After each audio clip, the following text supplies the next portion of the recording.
Cubase 14 just announced. I was just as surprised as you probably are today to find out that there's a new version. And I'm getting this just a couple days early. And what I want to do in this video is just show you some of the new things that I am excited about. I'm not getting paid to make this video. I do put paid promotion because they send me the software. And according to YouTube, that is payment. And according to a lot of people that watch this. And so I do want to make that clear that yes, I get the software for free. No, I'm not getting paid to say certain things to you about Cubase. And in fact, they don't even watch the video or know what I'm going to say. And I'm going to be honest about a lot of things in here. And I know some of you are probably a little choked that you maybe bought Cubase in September at the big 50% off sale. But here's what I got to say about that. If you purchased it in September and you got 50% off and you don't apply for the grace period update, then I still think with the upgrade price, you're getting Cubase 14 as if you had purchased it for the first time right now at a much cheaper price. And I kind of worked it out and I think it's somewhere around 33% off. So check my math on that, but I think it's still, you know, a pretty good deal for you to have purchased Cubase 13 in September and now be upgrading at the upgrade price. So if you look at it that way, it's actually still a pretty good deal. So can we get beyond that and, don't get mad at me in the comments. Let's just move on and look at some of the new features and actually decide if it is something that you need to pick up. There are a bunch of things in this version that I think are really cool.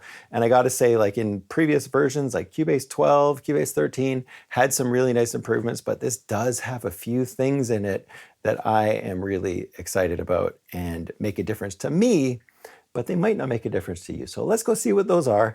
And what I want to know from you is after you've seen all of the Steinberg videos and other videos out there, what do you want to see about Cubase 14? And I will make some videos on that stuff. So let's get into it.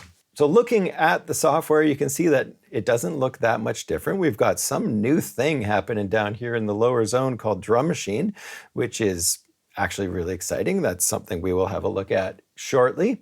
And then we've got some tracks that look a little bit different as well. The look of the program is exactly the same. And I have to say, I'm kind of happy about that. I get a little frustrated when they keep changing certain aspects for, in my opinion, maybe somebody complained about something like Cubase 13, when it first came out, had white icons over here, and then they changed them to black at one of the updates. I don't like it as much. I'm glad they haven't changed too much in terms of the look of the actual software.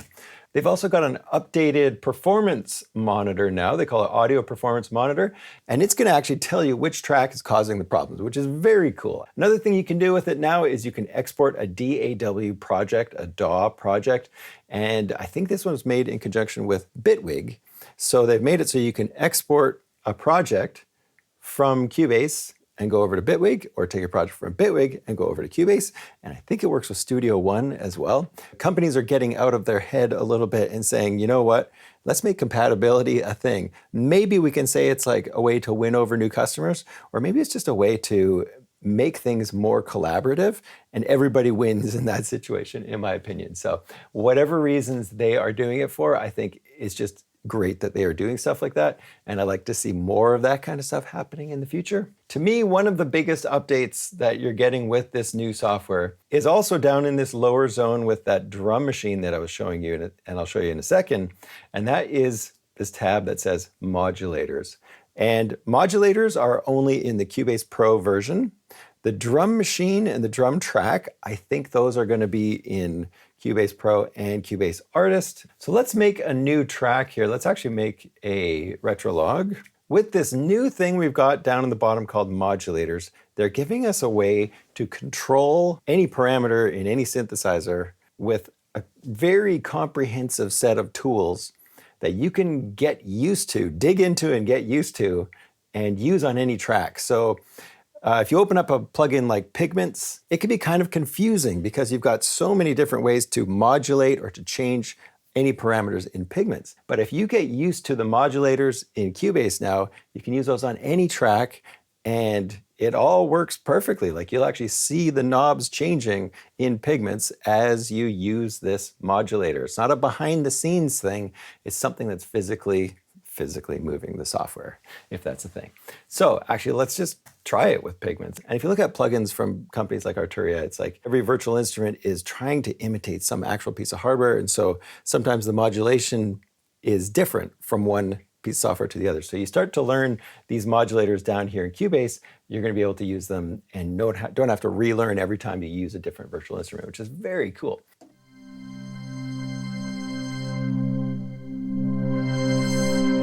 Okay, so we've got this pad here in Pigments, and right now it looks like it doesn't have any modulation on the cutoff itself. So what we'll do is we'll go over and we'll grab an LFO from our new modulators in Cubase. And then what we do is we click on this little add connection thing, and while it's open, the learn is already active, and I can go and just start playing with a knob here. It's automatically assigned to the filter 1 cutoff. And you can see the knob moving up top. You can see all the animation is just working beautifully. And then we can go in and say, I want to make this a little bit more drastic, or make it very subtle, or change the shape of this LFO. So what is an LFO? A low frequency oscillator. It's just a change that's moving over and over. So it's not actually generating a tone.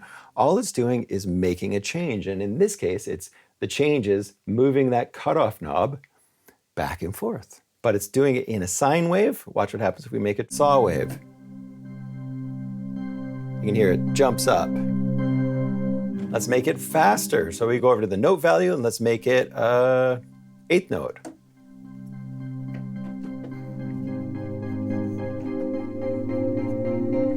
This is going to be a huge deal for a lot of people. And it looks beautiful. Their new look that they're using for their latest plugins and stuff is just looking really clean, really nice. So hopefully we get this kind of new look on a lot of other areas in Cubase. I'm sure it will come eventually. I could use this exact same LFO on some other parameter. So I just click plus button and go, all right, let's apply this to the wavetable position. So you click on the wavetable position and now it's jumping back and forth with the same LFO. Not really hearing much of a difference there. And if we don't like it, we just click the X, and now that piece of modulation is gone. We could also click from a drop-down menu right here, and we go to Pigments, and we choose exactly which control we want to change. Maybe we want to just change the master volume. Now you can see the master volume jumping back and forth.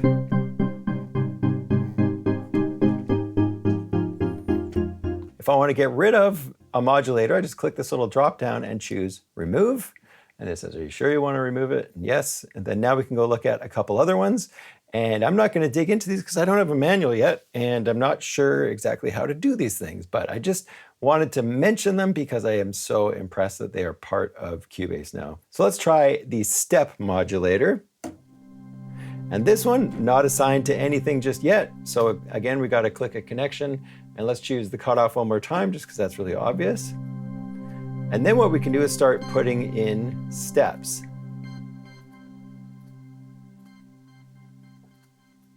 And we can just kind of draw them in.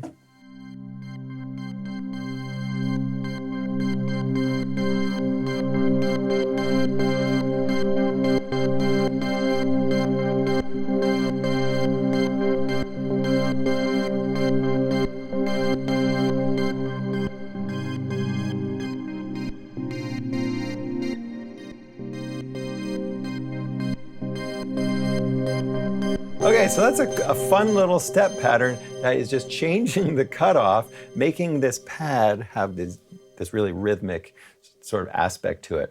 I could also go in and set that to the volume on this one. Now we're going to really cut out the volume of the pad and the effects on Pigments.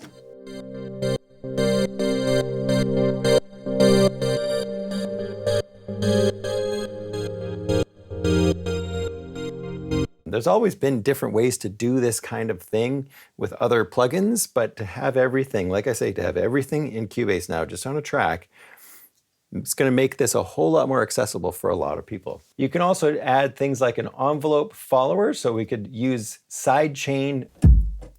Let's take a kick drum from our drum track here, which I'll show you in a second.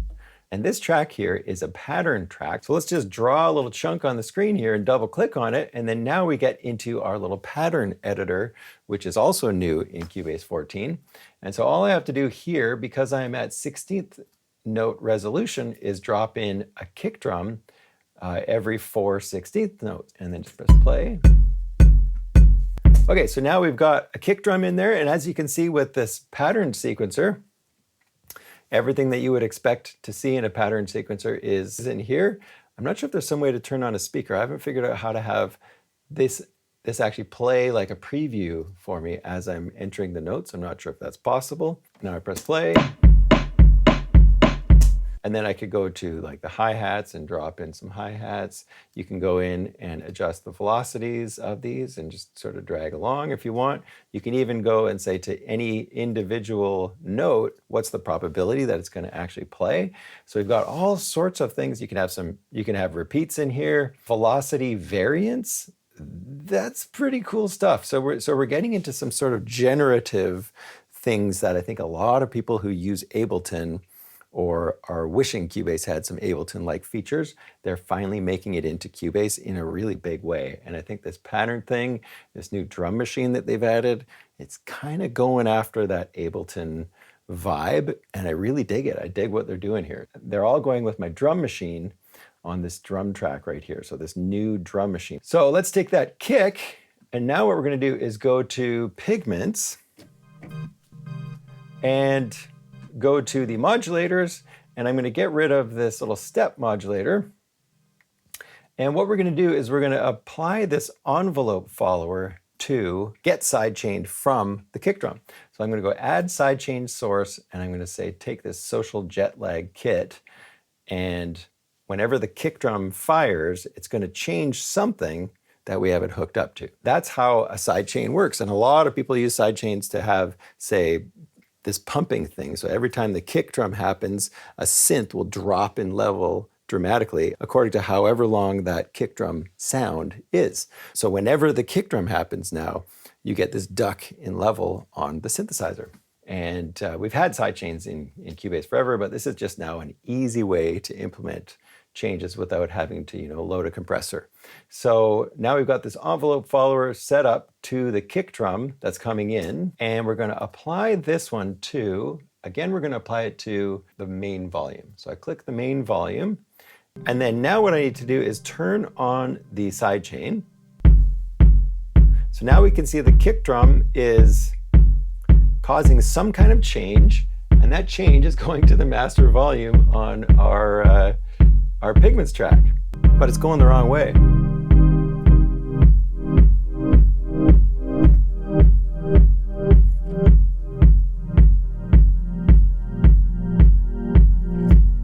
So now we have a perfect little sidechain happening on our pad just by using this simple little envelope follower. Way simpler than going and dropping in a compressor and using the compressor as a sidechain.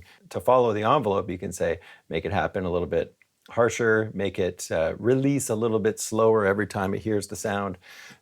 Just beautiful way to sidechain something in Cubase now. Much simpler process. There's other modulators to dig into. I have no idea what the mod scripter is. I'm excited about looking at what that is. We've got shapers, so we can change the shape of sound just as we're hearing it. Very, very cool stuff, but only in Cubase Pro.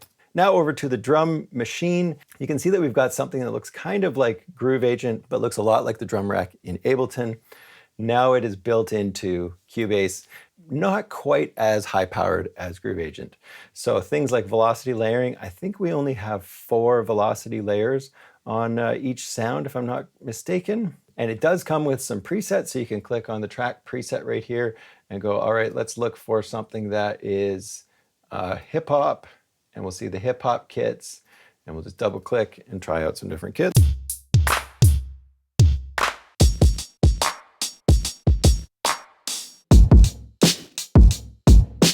We've got 128 possible things we can load into a massive monster kit that runs all the way up your keyboard. If you want, we can go to loops and samples and go, all right, let's just find an audio file and just drag it in.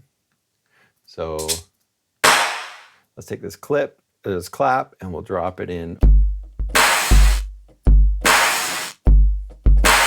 And we can hit this little MIDI button so that we can see which sample or sound we're playing with. And then we could go to things like reverb and say, all right, on this little clap sound that I just dragged in, let's put some reverb on. We can play with the reverb sound right there.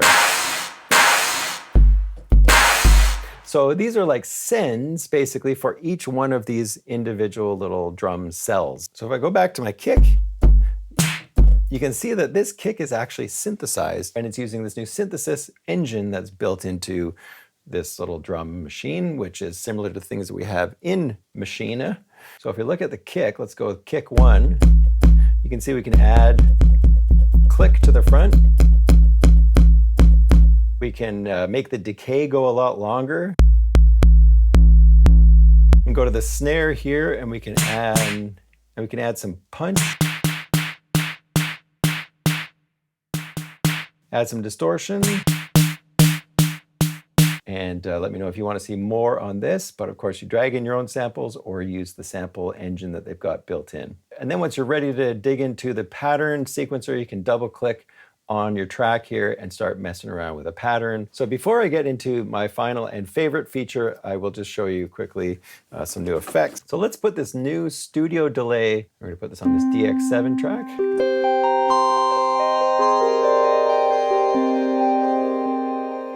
Oh, this looks pretty cool. Looks like you can add reverb to your delays.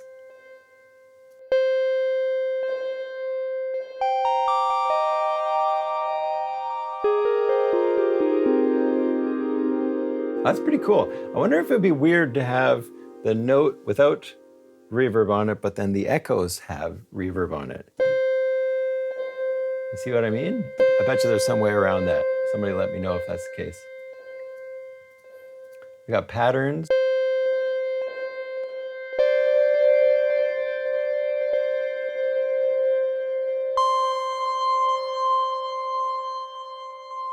Got distortion on the echoes.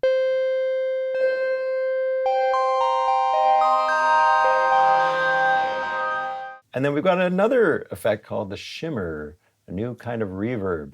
Let's see what this one sounds like. Oh, that's neat.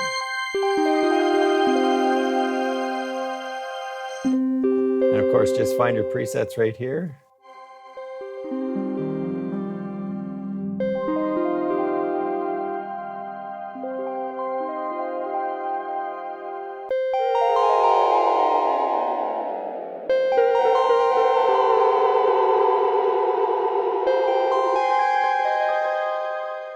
It's a nice new effect. We've got lots of reverbs and delays already, but these ones look like nice additions. Another interesting effect they've added is called the volume plugin. And so basically what you can do on any track, let's say you've got a vocal track. Let's just type in volume. So there's the Steinberg tools. Okay, so under tools, you have this new thing called volume. And so then you can go in and just overall drag the volume of your track down or make it louder overall. And probably something you could use with the modulators as well, these new modulators. And you could have a modulator working on, say, a volume fader. I'm just thinking of this right now. You have the modulator working on the volume so that it's changing the level of a track over and over, maybe like a sidechain, right? So maybe you're using this volume slider as opposed to the main volume on your mixer. Now you can use the volume on your mixer to adjust the overall level. So you don't have to worry about this thing that's bouncing around. That's happening on an insert effect on that track. This is pretty cool. It also would work, say you're recording somebody and you just want a little bit more gain, but you don't want to turn up the preamp because you're gonna get distortion. So now you just slap on a little volume insert and crank that up. This could be very useful indeed. Oh, clip gain. Okay, so here's a little chunk of audio from one of their sample libraries. And back in the day, like yesterday, I would just go command up or down because I have this clip gain thing. And you'd have this little volume thing over top of your track to adjust volume. Now what they've got is if you click on the left corner, you get this little fader. And you can just very quickly make your audio louder or softer. So I could cut like right here, grab this chunk right here, and then grab this little fader and turn it down. But now what I can do, as opposed to cutting everything, is use the range selection tool. So I use the range selection tool. Now this little thing, now the diamond pops up, and I can do a change that's relative change of the stuff around it. And now the volume's going to jump down right there. So I want to change this one, just bring it down. And watch this, I can use my key commands, decrement volume as well. So this is all happening without actually cutting the track. So I go to the pencil tool now. I can actually go and make these a little bit cleaner, and I can use curves if I want, just by grabbing this little dot. I can drop in other points, and I can really go in and mangle the levels of the audio without actually cutting stuff up. So another really nice new feature. They've added new scoring features to Cubase, and they are a lot more like Dorico, which is their flagship scoring software. They're using Dorico tools inside Cubase now, and then giving you the ability to send your project over to Dorico if you want to do the really detailed high-end work. And so I have used Cubase forever to write charts for my jazz combos, and it's not that great. It doesn't look that pretty. And this is a Cubase 13 chart, and it's not that bad, but it just doesn't look professional. This is now the exact same project opened up in Cubase 14, and then just open up the score editor, and it automatically applied this new Dorico look to everything, and it just looks better. I may even just keep scoring in Cubase because it just looks so much better, or I may actually start exploring Dorico and seeing, okay, now that I can actually get my stuff from Cubase to Dorico, will I actually use Dorico? Because the problem before was I couldn't easily take my scores from Cubase and then just open them up in Dorico and just continue working on them there. Wasn't a whole lot of compatibility, so I'm really excited to see that kind of thing happen between their own two programs. It just makes sense, but it also makes sense that they couldn't just do it automatically because it's a totally different program. So that, I think, is probably, for me, the biggest feature of this update. So let me know what you think about the new features in Cubase 14. I think there's a lot in here. Very impressed with the update, and I think the update price is going to be the same. And let me just remind you of one thing. I just updated to Ableton 12, and the update was somewhere around like $250, $270 or something like that. The update for Cubase Pro in Canada is going to be something like $150 or something like that. It's a fraction of what I paid for Ableton. So think about that, and then maybe it doesn't make it hurt so bad or sting so bad. But you got to have features that you want. You got to make it worth it for you to update. So don't just pick it up because it's Cubase 14. Make sure there's reasons for you to actually update and things that you will benefit from, your workflow will benefit from. So if you have questions, let me know in the comments. And thanks so much for watching. I'll see you in the next video.